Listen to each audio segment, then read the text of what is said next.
Bom, do último vídeo que a gente parou aqui nesse Olá Mundo, com o Devs Brasil aqui aparecendo.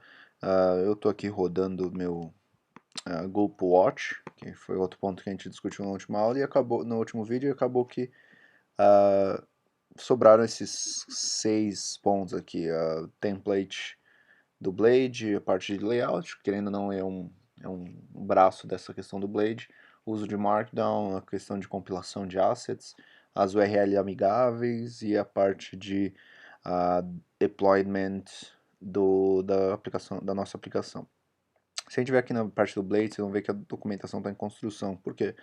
Porque apesar deles utilizarem aqui ó, o Illuminate View na versão 5.2, não são todas as funcionalidades e todas as ferramentas que a gente tem no Laravel que a gente vai conseguir utilizar no, dentro do Jigsaw. Então, a princípio, as questões básicas de interação, de exibição de conteúdo, controle de estrutura, a gente vai conseguir trabalhar. Ainda mais porque essa versão 5 está na versão 5.2, eles ainda não fizeram a implantação do 5.3 que tem métodos novos. Então, questão de exibir informação, estender, yield, sessão, uh,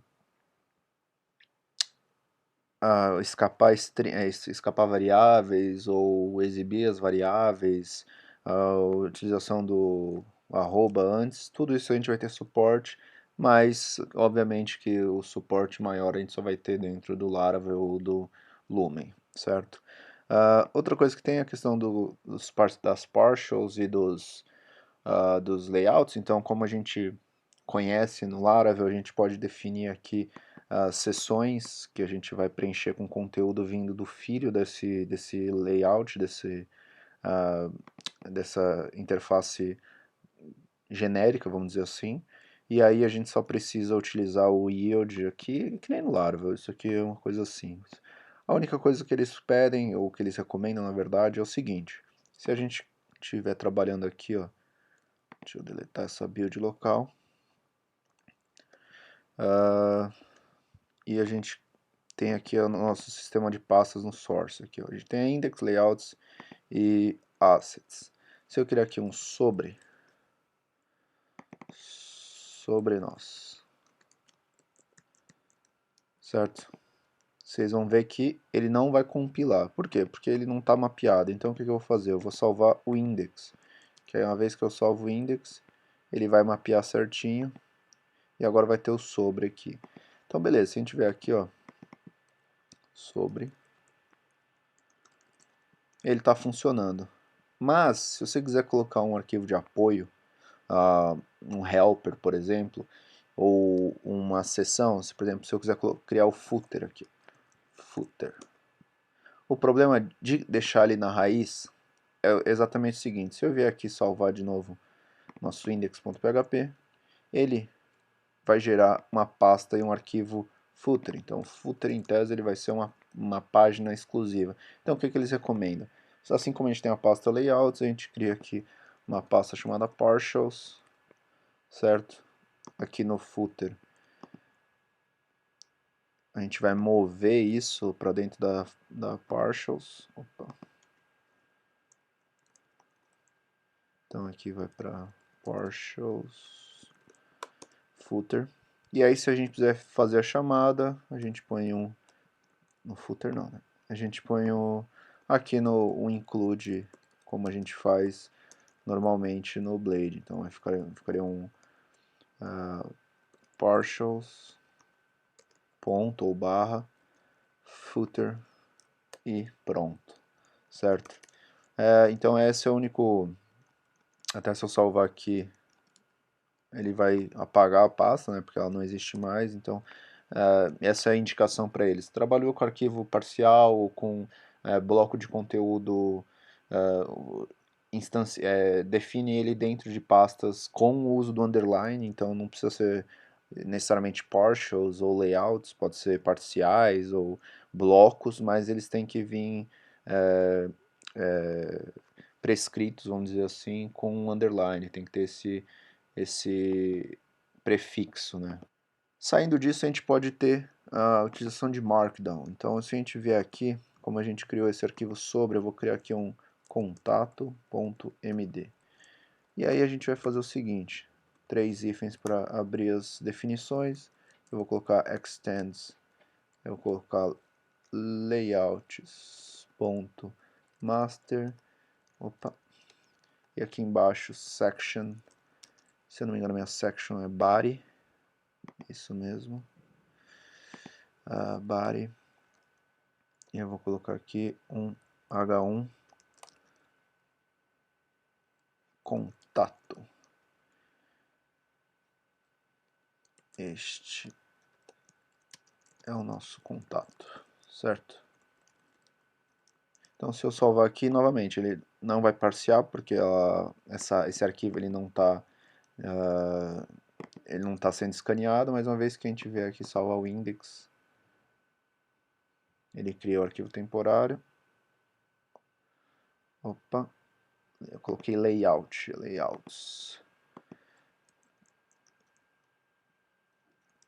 Vou rodar de novo aqui o GoopWatch.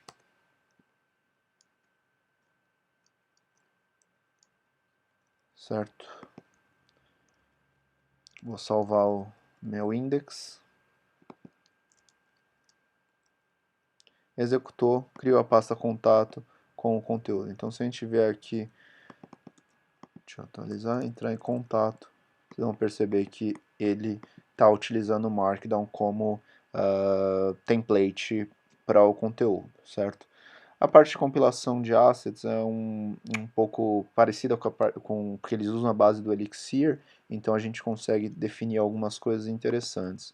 Eu gosto muito da característica do Elixir, que você poder fazer um gulp production, ou seja, ele vai compilar, minificar e blá blá blá blá blá blá. Só que se a gente rodar isso daqui, a gente vai ver que ele, vamos aqui no Sublime, você vai perceber que, deixa eu colocar alguma coisa no meu SAS aqui, body bg purple. Se eu rodar esse gulp production, hífen production, vocês vão ver que ele vai gerar isso no meu arquivo, na minha pasta, na verdade, build local. Então, como que o cenário ideal é o seguinte, é você rodar o gulp sem a tag de produção no ambiente local, ou seja, então a gente no build local aqui, se eu rodar, vocês vão ver que ele não vai minificar e não vai concatenar o arquivo, ó, ele vai continuar legível, né, mais legível para edição, e aí quando eu quiser fazer a build de produção, aí eu rodo um gulp hífen env production, ou seja, que é o nome do environment que eu tenho aqui, e aí sim eu coloco a flag de produção. O que isso vai gerar? Ele vai criar uma pasta build production, e aí dentro da pasta build production que ele vai ter a versão minificada e, enfim, concatenada certinho, que nem a gente tem no Elixir, certo? A questão das URL amigáveis, elas, que nem a gente pode perceber aqui, ele cria uma pasta, e aí dentro dessa pasta ele coloca um arquivo index, né? Então acaba que a URL sempre fica limpa, vamos dizer assim, ou não vai ter não vai ter uma extensão, mas que a gente pode alterar isso passando o parâmetro pretty false. Então aqui no jigsaw build / pretty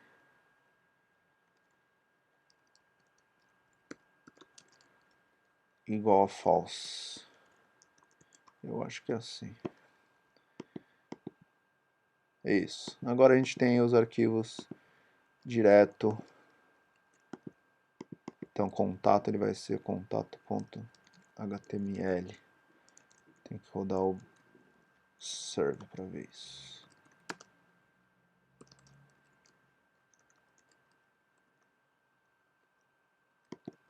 Bom, então aqui agora a gente tem a index e para a gente ir para o sobre, a gente tem que ir no sobre.html, certo? Contato, a mesma coisa. E aí, por fim, a parte de deployment, ele comenta aqui que como o Jigsaw é só para site estático, JavaScript, é muito simples e leve para fazer o deploy. Aqui ele dá uma dica quando você está usando a GitHub Pages, então se você quiser fazer a sua página no GitHub, aquele serviço, né, que você hospeda um site estático.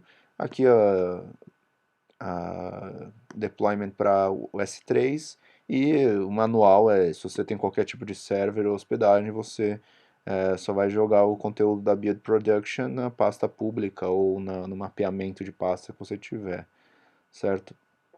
E ó, pelo que ele comenta aqui, eles planejam adicionar uma documentação específica para servir sites manualmente para Nginx, certo? Sobre o framework, o que eu posso dizer para vocês é que ele tem o seu uso, já utilizei eles em alguns projetos meus, projetos da empresa, mas ele tem alguma carência em alguns aspectos gerais. Os principais pontos para mim já são, na verdade, issues abertos aqui no GitHub, que é a possibilidade de você gerar arquivos com fim que não sejam só HTML. Por quê? Por exemplo, eu já tive um caso onde eu precisava fazer um simples num arquivo PHP mesmo, eu precisava fazer uma verificação, fazer um reset. Então, vou abrir aqui fechar isso tudo. Aqui no meu index.php, é como se eu precisasse fazer isso aqui. PHP if reset get ação, vamos dizer, echo alguma coisa. Ou seja, ele faz uma verificação simples do PHP quanto a isso. Só que se a gente vem aqui para exportar isso, deixa eu fechar o serve, dar um loop watch.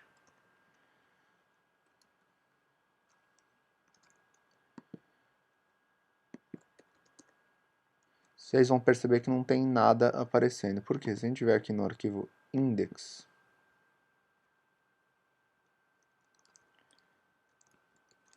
salvar de novo aqui, só para ter certeza que ele compilou. Se a gente vier aqui no arquivo index, ele não aceita códigos PHP. Por quê? Porque é um arquivo HTML, não faz sentido. Então, algumas vezes eu já precisei utilizar, fazer um retrabalho, vamos dizer assim. Então, na versão de produção, eu vinha aqui manualmente, renomeava para PHP e colocava a função dentro do código já buildado, né? Então, isso é um ponto que eles ainda estão em discussão. Aqui, no caso deles, eles estão querendo mais para o formato, por exemplo, RSS ou JS, certo?